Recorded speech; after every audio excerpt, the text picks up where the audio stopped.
Hello everybody, it's Corey here and we're back today for some stoner rock. So in this lesson we're going to be looking at some key aspects of improvisational soloing.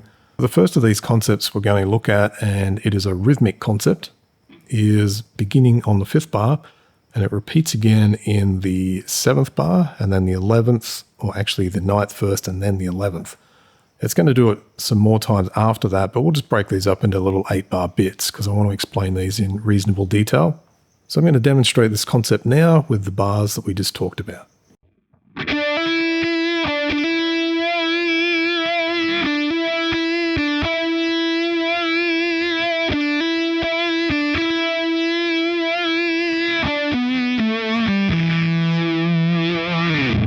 And in order to employ those concepts well, you'll need to know the scale that we're using. So let's have a look at that now. I'm going to start on the 5th string on the root tone E. I'm going to move all the way up to the higher E note here at the 12th fret on string 1.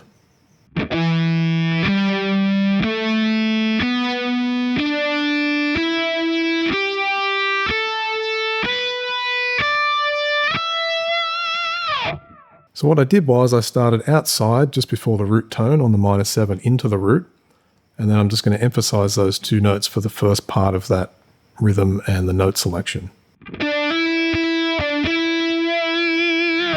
I also use a slurred hammer-on technique there, which just means I play the 7th fret quickly, I pick the 7th fret, hammer quickly to the 9th fret. So take note of that. It's just a really subtle difference you get with that, and it sounds really good. And as far as the other ones go, I repeat that 2 more times in bars 7 and 9, and then the 11th bar we use the same rhythm, but we just change the notes because we want to descend back down to the root tone on the 7th fret on the 5th string.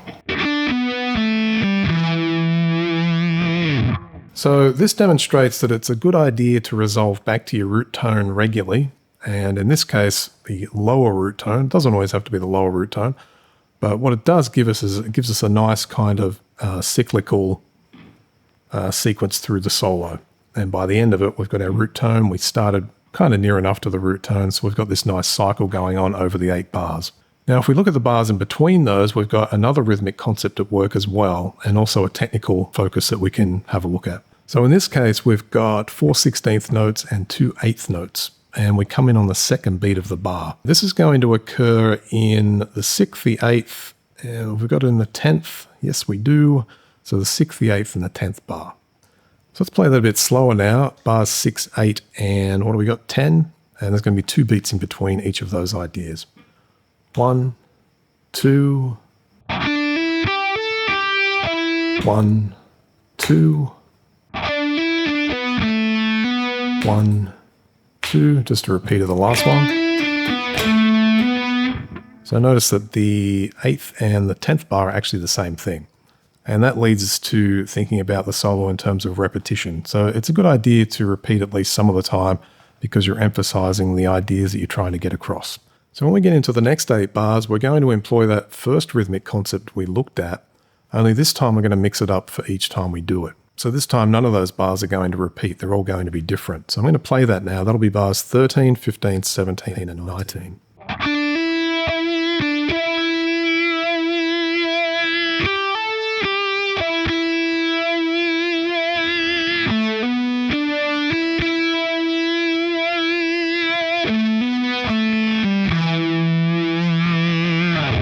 Notice again that I'm emphasizing the root tone to start with.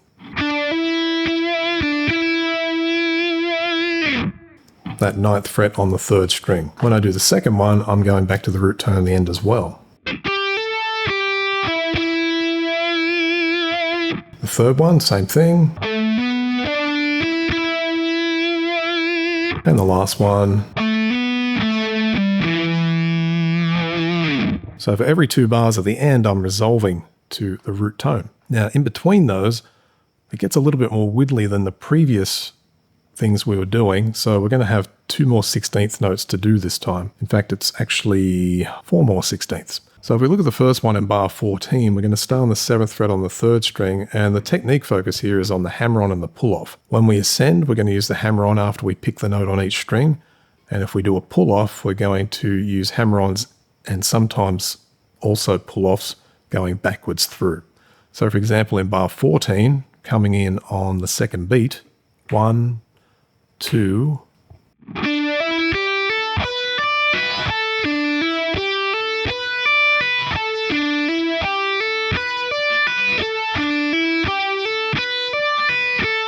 So notice on string 1 that when I picked and hammered, after that I just did a pull off to get to the 7th fret again on string 1. In this case, you want to think of it as in terms of if I can do a legato technique such as a hammer-on or a pull off on the same string, I'm going to do that. I'm not going to pick all the notes here.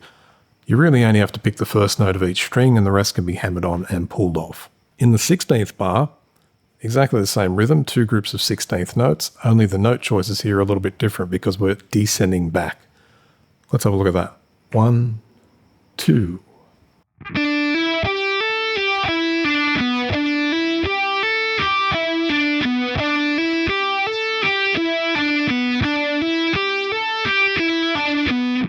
And then lastly, we've got bar 18, and in this case, a bunch of different notes once more, starting on the 3rd string, and we're going to go all the way back down to the 10th fret on the 5th string.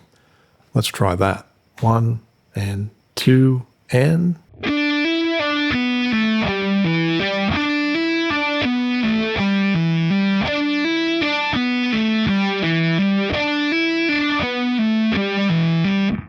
So let's move on to the second half of things. We've got a different rhythmic sequence we're going to be doing now, and this time it's pretty basic stuff, but it works in a group and it sort of overlaps between the bars. So if I play from the 21st bar into bar 24, you'll be able to see and hear that.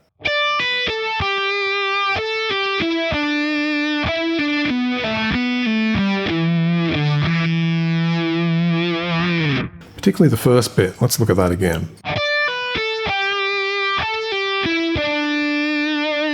It's exactly the same rhythm, it just overlaps a little bit over into the next bar or the second bar. And then we finish with 4/8 notes to end the second bar of that sequence, so we get...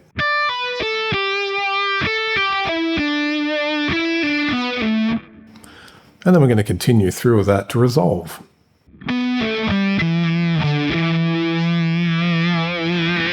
So again, that root tone resolve, very, very important because we're telling the listener that we've ended something. What we do then from that point is we carry over that rhythmic concept and do exactly the same thing for the next 4 bars, only with different notes. So this time we're going to move up into the 12th position, and you'll need the E minor pentatonic scale in that position. So let's have a quick look at that now. We'll just play from fret 12 on the 6th string.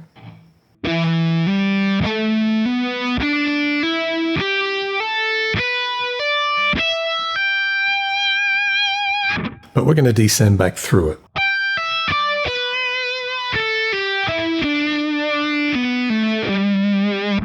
Then we're going to shift back a little outside the scale.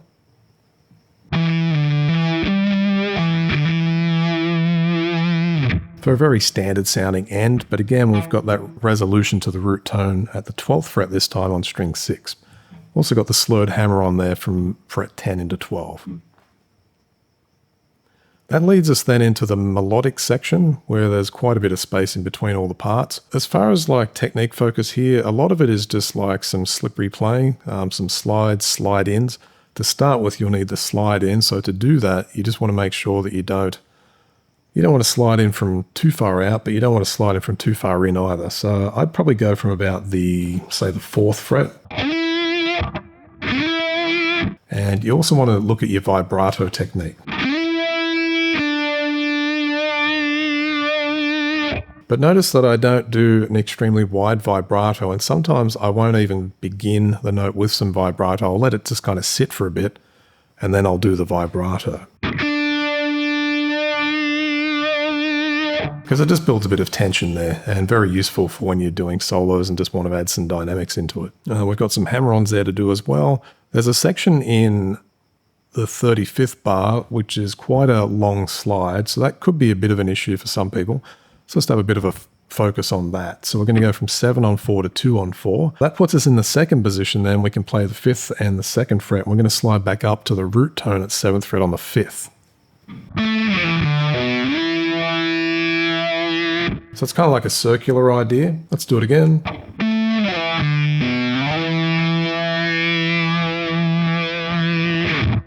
And I guess our hook in this section is just those first two notes, the slide into the 9th fret and the 7th fret.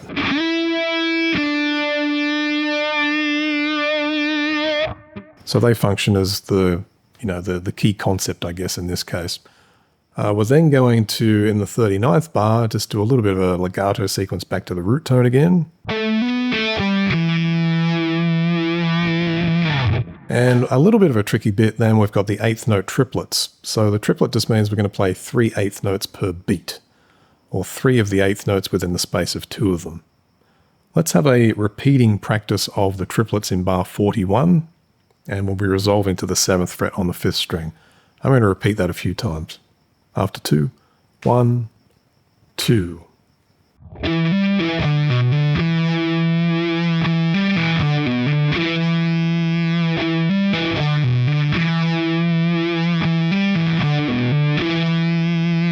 Notice there too that we've got initially a pick hammer pull, but then we've got a pick pull hammer sequence when we do those triplets. And then if you look into the 42nd bar, we've got a pick hammer pull. We're going to shift then to the 5th fret, and we're going to pick, well, there's 2 ways to do it. You can pick, slide, hammer on to the 3rd fret, or you can just position your fingers so that you're at the 5th fret with the 3rd finger, and that basically omits the need to shift anywhere after that. So let's have a look at that. After 2, 1, 2.